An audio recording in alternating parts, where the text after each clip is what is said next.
Hey guys, welcome back to the Charismatic Nerd. So today I'm going to share a passage from one of my favorite books of all time, Restoring Pride, The Lost Virtue of Our Age by Richard Taylor. And just a heads up guys, this is a long passage, so get ready.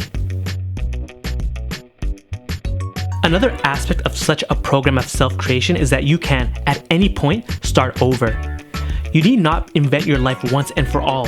You can reinvent it as you go along, just as you need not to take your ideals from those around you, from your family, your group, your religion, or whatever. So do you also not need to be stuck with whatever point you have gotten to? We are not omniscient. We go off in wrong directions. What we think we wanted turns out to be empty when achieved, and then it is time to start again. Have you failed as a writer? You need not be stuck with that role. Did you become a physician because everyone else praised that goal and you just took their word for it? You need not be stuck with that either. It is never too late for a new start, building on what you have but finding, or better, creating something new to become. Has your marriage failed? Then face the fact and start over. Are you lonely and abandoned? You need not accept it. But through all these possible changes in the circumstances of your life, what are referred to as externals, bear in mind that your primary interest must be in yourself and what you're going to do with that. Look at yourself, not just at your place in the world or what to date you have done, but at who and what you are as a person. Are you pleased with what you see? Are you proud? If so, then you are blessed indeed. If not, then do something about it. Do not be tempted to take pride in putting up with what you are and imagining that mere endurance is a virtue worthy of anyone's aspiration. Woo! That was a long passage, but it's an important one. And the biggest takeaway is that it's never too late to create yourself. I don't know how else to explain this, but knowing that we can change if we want to is liberating.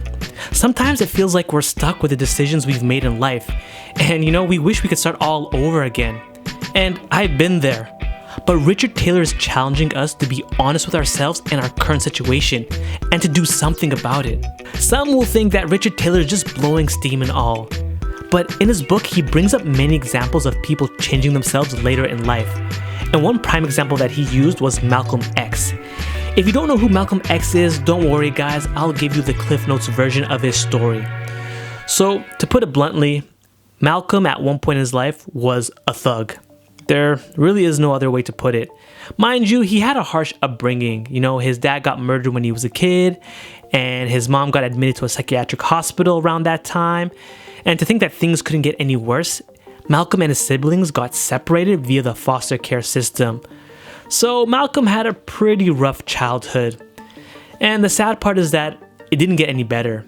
In adulthood, Malcolm found himself in a life of crime, and he was just a horrible person.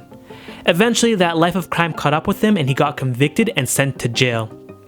And for most convicts with a similar story to Malcolm's, usually this is the end of their story where they're in the system, they get institutionalized, and if they ever do get released, they end up back in jail.